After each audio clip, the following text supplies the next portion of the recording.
E todos podem dizer? Amém. Irmão Benedito, com a conclusão.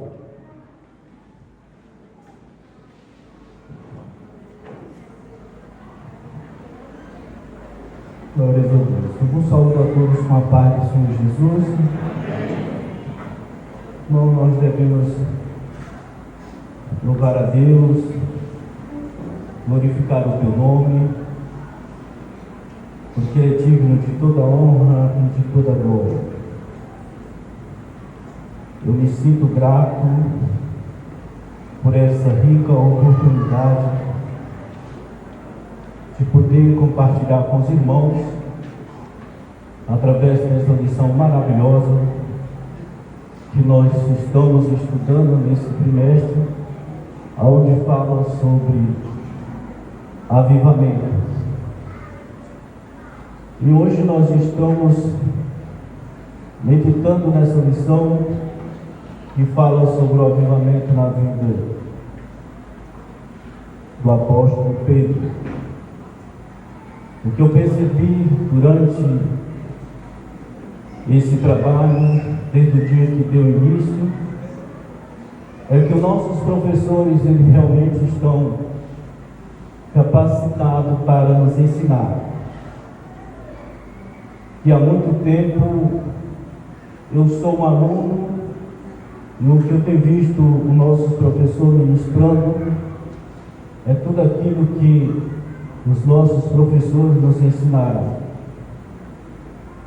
Agora existe uma condição para que todas essas coisas venham acontecer na vida da igreja. Nós sabemos que a salvação, ela chega pela graça de forma incondicional. Mas existe uma condição para que você venha alcançar ou ser alcançado pela infinita misericórdia de Deus. E essa condição está em você, é de acordo com a decisão que você toma. Nós observamos aí que nas mensagens que Pedro pregou, ele não fez tanto um apelo como hoje nós fazemos para a igreja, para as pessoas que não são crentes. Às vezes nós faltamos pouco para arrastar a pessoa, implorando para que ele aceite Jesus. E Pedro, quando terminou a mensagem, eles ficaram compungidos e eles mesmos disseram: varões, o que faremos nós para que isso aconteça nas nossas vidas?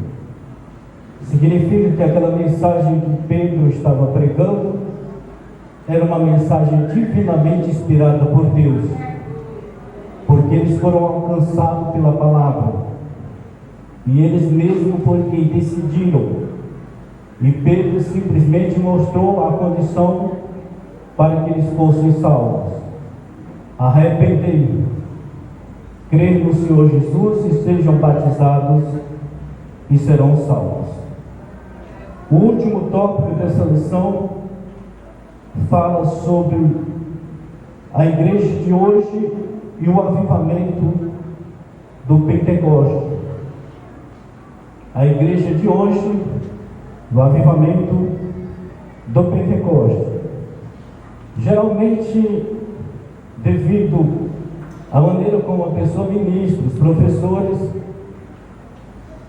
acontece algumas vezes não terminar nem o segundo tópico da lição. Isso acontece. Eu quero deixar bem claro para os irmãos que geralmente o último tópico da lição é o que é mais útil para a igreja, porque é aqui onde nossos comentaristas eles fazem a aplicação pessoal de tudo aquilo que você leu, desde o primeiro até o segundo tópico. E esse terceiro tópico é a aplicação pessoal de tudo que você já estudou, desde o primeiro até o segundo. A igreja atual e o Pentecostes. Aqui diz assim: o Senhor Jesus previu que antes da sua volta, haveria uma grande falta de fé.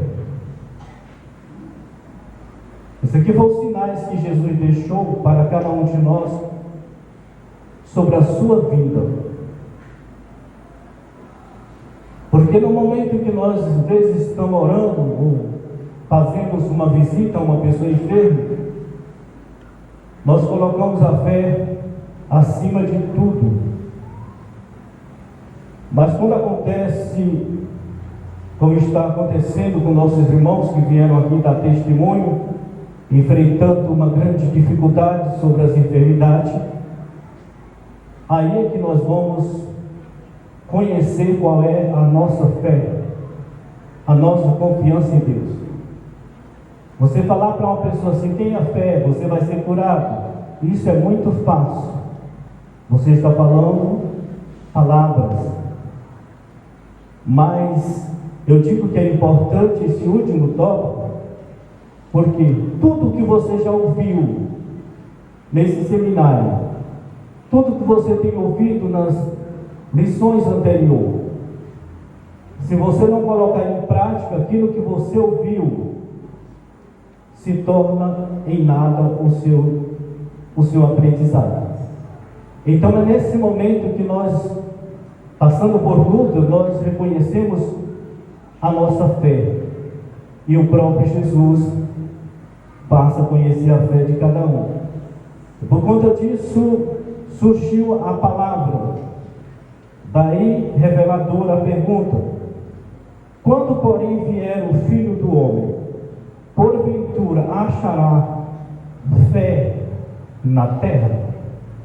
Os irmãos façam uma reflexão, os irmãos façam uma meditação sobre a pergunta de Cristo. Será que Cristo está para voltar? Será que o Senhor Jesus não já está voltando? Será que essa ausência de fé, nós observamos aqui a irmã Edinalva falando sobre os seus parentes, mostrando a fé de uma senhora. Será que a igreja de hoje ela ainda está com este mesmo vigor e essa mesma fé? Os irmãos ensinam muito bem, os professores não tenho dúvida. E aqui não somente esses que estão vestidos nas vestes de professor, mas também a igreja está repleta de pessoas que têm conhecimento bíblico e ensinam muito bem. Mas aí eu pergunto, e a nossa fé? Será que não está ausente? Será que não está, já não estão passando por uma grande falta de fé? Louvado seja o nome do Senhor. No tempo como esse, a necessidade de um grande avivamento é imensa. Segundo a Bíblia, só pode haver um tempo de avivamento nos dias presentes se os crentes buscarem o derramamento do Espírito Santo como no dia de Pentecostes. No segundo tópico que foi ministrado aqui, uma das palavras que Pedro falou para tirar a dúvida daquele povo que estavam ouvindo ele foi essa: eles não estão embriagados, mas o que está acontecendo foi a promessa de meu Pai, a promessa que foi dita por intermédio do profeta Joel. Então, meus queridos irmãos, eu olhando, sentado ali naquele banco, a igreja de Esperança Nova está prestes a um grande avivamento. E você que está sentado nesses bancos, busque a Deus, porque você pode ser esse instrumento. Não são nós que estamos ministrando a palavra, pode ser conosco, mas pode ser você. Talvez você sinta que nem Pedro, sendo repreendido por várias maneiras, como já foi ministrado aqui. Mas o que eu acho interessante no tópico em que o irmão Márcio ministrou, é que diz que nós não devemos excluir ou menosprezar uma pessoa porque comete vários erros, porque Jesus investiu na vida de Pedro. Ele sabia que após derramar o Espírito Santo sobre ele, grandes coisas seriam feitas. E às vezes nós encontramos pessoas que estão pequenininho aí sentado nesse banco, mas pode ser você que Deus quer usar. Pode ser você o instrumento do avivamento nesta casa. Pode ser você aquele que Deus quer derramar o Espírito e encher de poder para levar essa mensagem a grandes e pequenos. Louvado seja o nome do Senhor. Então aqui deixa bem claro, se a igreja realmente quiser provar deste avivamento, é necessário que nós venhamos buscar como nossos antepassados. Eles não estavam parados, eles ficaram ali aguardando. Jesus disse: não se ausentam de Israel até que do alto sejam revestidos de poder. Eles ficaram ali em oração, orando, aguardando a promessa, até que foram revestidos do poder de Deus para esta obra. Eu tenho certeza que a igreja continuar buscando, talvez aquilo que nós nem esperamos que aconteça tão breve, essa igreja pode ser um diferencial entre o estado do Maranhão. Bendito seja o nome do Senhor. Glórias a Deus. O segundo subtópico diz assim: tempos de multiplicação da iniquidade. Essa parte do sermão escatológico do Senhor Jesus Cristo, ele falou que próximo à sua vinda haveria uma grande multiplicação da iniquidade. Diz ainda, Jesus alertou aos seus discípulos para as principais características dos fins dos tempos. Será uma época marcada pela multiplicação da iniquidade e do esfriamento do amor. Meus queridos irmãos, eu tenho certeza que o menor que está aqui nesta casa tem possibilidade de entender que esse tempo está chegando, porque o esfriamento do amor, para quem congregou, para quem aceitou Jesus há uns 30, 20 anos atrás, o amor era completamente diferente. O amor ao próximo era diferente dos dias de hoje. Outra coisa também, a iniquidade há uns 30 anos atrás não estava como está hoje. Era diferente.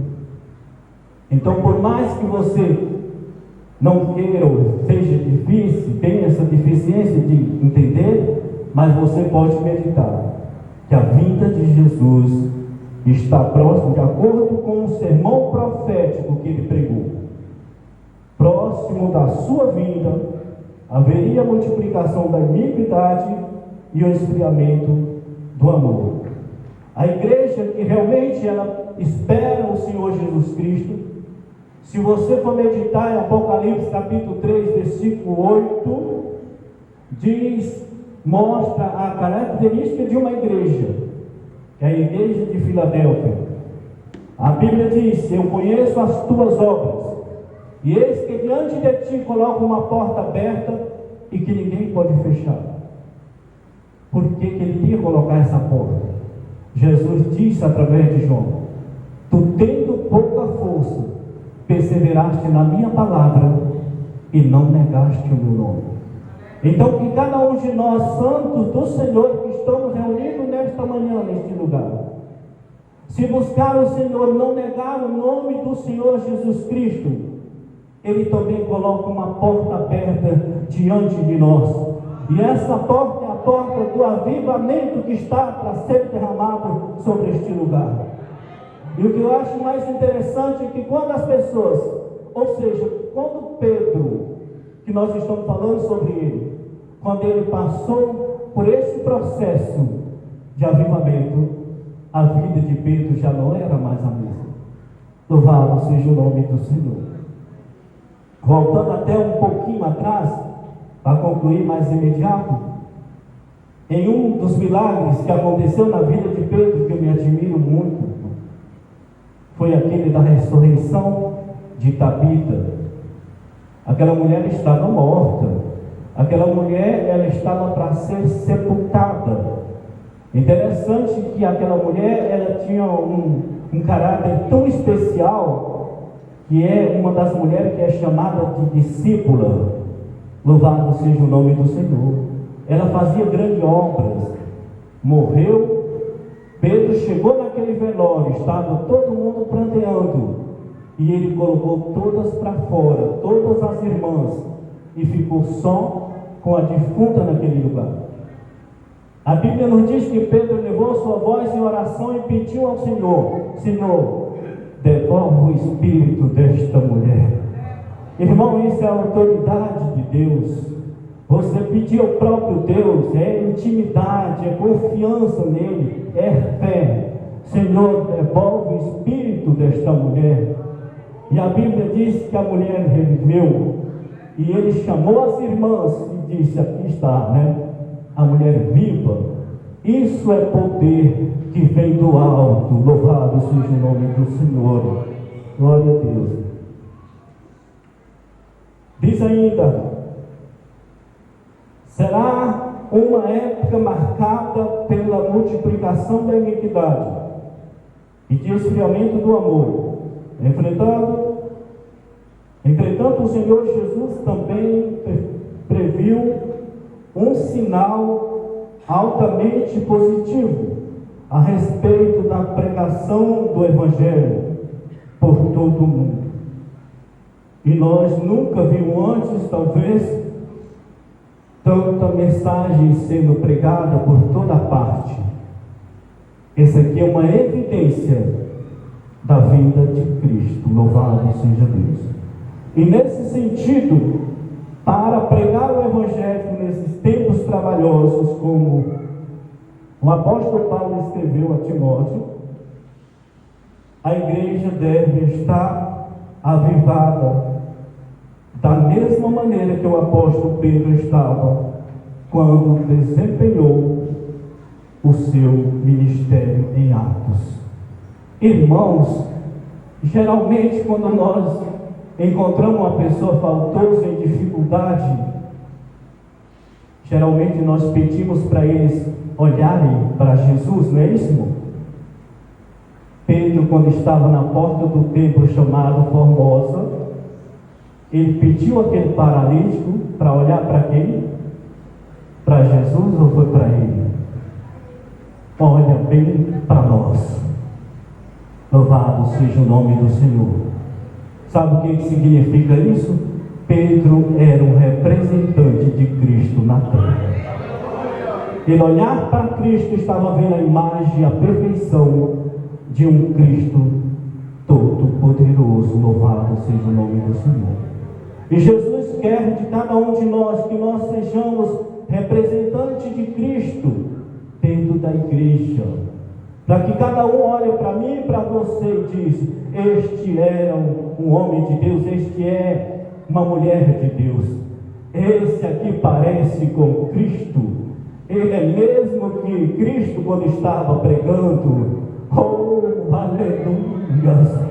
Bendito seja o nome do Senhor Jesus, aleluia, glória a Deus. A igreja será arrebatada, é o terceiro subtópico. A parábola das 10 virgens, mais especialmente a 5 prudente, traz a imagem de uma igreja santa, consagrada a Deus, ungida pelo Espírito Santo.